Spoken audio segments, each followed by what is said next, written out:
We gardeners often find ourselves wandering through garden centers, our trolleys filling up with bags of expensive compost, bottles of liquid feed, and all sorts of potions promising bigger flowers and more abundant crops. It is easy to think that a beautiful garden must come with a hefty price tag. We are told we need this special blend or that secret formula to achieve the results we dream of. But I am here to tell you that one of the most remarkable tools for creating a thriving, healthy garden might already be in your home, waiting in the recycling bin. It costs nothing at all, yet it holds the key to transforming your soil.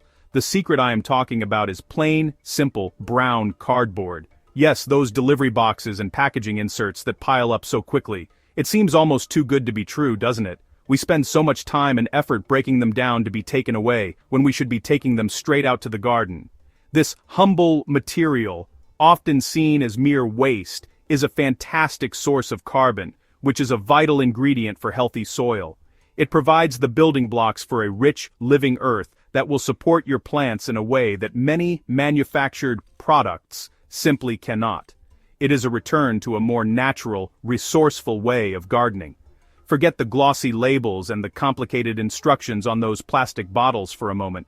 Think about what nature does. In a forest, leaves and fallen branches create a thick layer on the ground. This layer, known as leaf mold, slowly breaks down, feeding the soil and all the life within it. Cardboard, being made from wood pulp, acts in a very similar way. When you add it to your garden, you are essentially mimicking this natural process. You are providing a slow-release feast for the soil, helping to create a dark, crumbly, and wonderfully fertile medium for your plants to grow in. It is a wonderfully sustainable cycle. This is not a new, radical idea. Resourceful gardeners have been using this trick for generations, long before recycling bins became a common sight in every household.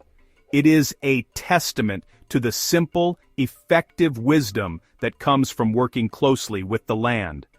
The beauty of it lies in its simplicity. There are no chemicals, no complicated measurements, and no cost involved. You are simply taking a material that is readily available and using it to improve the very foundation of your garden, the soil. It is a gentle, organic approach that works in harmony with nature, rather than against it. So, next time a parcel arrives, look at the box with new eyes. So, what exactly happens when you introduce this plain brown cardboard to your garden soil? The moment it comes into contact with the damp earth, a fascinating transformation begins. It is like ringing a dinner bell for a whole host of microscopic life. Bacteria and fungi, the unsung heroes of the soil, immediately get to work. They see the cardboard as a huge source of carbon, their primary energy source. They begin to colonize its surface and its corrugated layers, slowly feasting on the cellulose fibers. This is the very first step in the magical process of decomposition, turning that stiff board into something wonderful. As the microbes begin their work, they send out signals that attract other, larger garden helpers. Chief among them are the earthworms. Worms absolutely adore cardboard. They are drawn to the moisture it holds and the softening fibers that have been partially broken down by the fungi and bacteria. They begin to tunnel through it, dragging pieces of it deeper into the soil. As they consume the cardboard, they digest it along with particles of soil, and their castings, the little piles of digested material they leave behind, are one of the most perfect plant fertilizers known to man. They are rich in nutrients and beneficial microbes. This underground activity creates a complete ecosystem in a box, or rather, from a box. The cardboard provides the food, the microbes break it down, and the worms distribute it. This process does more than just add nutrients. It fundamentally changes the structure of your soil for the better. The tunneling of the worms creates air pockets, which helps to aerate heavy clay soil, making it lighter and preventing it from becoming waterlogged. This aeration is crucial for healthy root growth, as roots need oxygen just as much as they need water and nutrients. The soil becomes looser and more friable. Furthermore, the decomposing cardboard acts like a sponge. It absorbs and holds on to a remarkable amount of water. This is incredibly useful, especially during dry spells. By having this layer of cardboard under the surface, you create a reservoir of moisture that plant roots can tap into when they need it most. This means you will need to water less often, saving you time and conserving a precious resource. The cardboard helps to keep the soil consistently moist, but not soggy, creating the perfect conditions for your plants to thrive and grow strong, resilient roots that can search for water and nutrients. Putting this wonderful trick into practice is incredibly simple, and anyone can do it. The first step is to gather your cardboard. It is important to use only plain brown cardboard. Avoid anything with a glossy, waxy coating or a lot of colored ink, as these can contain plastics and chemicals that you do not want in your soil. Be sure to remove all plastic tape and labels before you begin. Once you have your clean cardboard, the next step is to tear it into smaller, manageable pieces. You do not need to be neat about it. Rough, torn pieces are perfectly fine for this job. Next, you will want to give the cardboard a good soaking. You can do this by putting the torn pieces into a bucket of water, or by simply laying them on the lawn and giving them a thorough spray with the hose. The goal is to get them completely saturated. This moisture kickstarts the decomposition process and makes the cardboard more appealing to the worms and microbes from the very beginning. Once the cardboard is wet and pliable, you can take it over to your garden bed or planting area. Simply lay the pieces directly on top of the soil, creating a layer that is about an inch or two thick.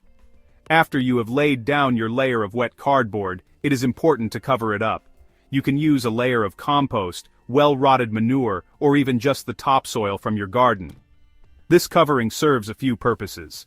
It holds the cardboard in place, keeps it moist, and hides it from view, making your garden look tidy. More importantly, it brings the cardboard into direct contact with the soil life that will break it down. Over the following weeks and months, a quiet miracle will happen beneath the surface. The cardboard will soften, darken, and slowly disappear, becoming part of the soil itself.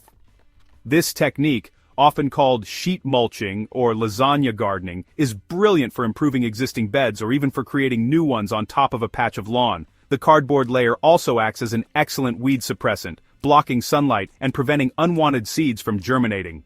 As it breaks down, it improves soil texture, boosts fertility, and encourages a healthy population of beneficial organisms. You will notice your soil becoming darker, richer, and easier to work with. Your plants will thank you for it with stronger growth, healthier leaves, and more abundant flowers and fruit. It really is that simple. Once you have mastered the basic technique, there are a few extra things you can do to get even better results. For instance, when digging a planting hole for a new shrub or a perennial, you can place a few pieces of soaked cardboard at the bottom of the hole before you put the plant in. This creates a little reservoir of moisture and a food source for worms right where the new roots will be growing. You can also add torn, soaked cardboard to the bottom of large pots and containers. This helps with drainage while also providing a slow-release source of carbon for the potting mix. For those who enjoy a bit of garden experimentation, here is a more advanced tip. You can supercharge your cardboard by fermenting it before you add it to the soil. Get a large bucket and fill it with torn cardboard pieces. Add water, a splash of apple cider vinegar, the kind with the mother, and a tablespoon of molasses. The vinegar introduces beneficial microbes, and the molasses provides a quick food source for them. Let this mixture sit for a few days, and you will have created a powerful, probiotic-rich slurry that will give your soil life an incredible boost, accelerating growth even further. The benefits of using cardboard extend throughout the year.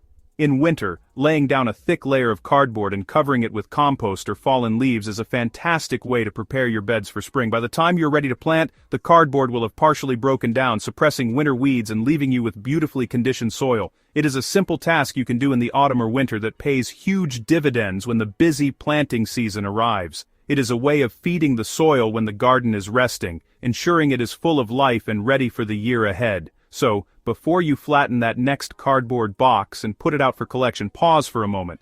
Think of the incredible potential it holds for your garden. This simple, free material can improve your soil, reduce your watering, suppress weeds, and feed the wonderful web of life that supports your plants. It is one of the easiest, most effective, and most satisfying things you can do as a gardener. It connects us back to a more resourceful way of thinking and helps us create a healthier, more vibrant garden. Do not throw it away. Let it become the secret ingredient to your success.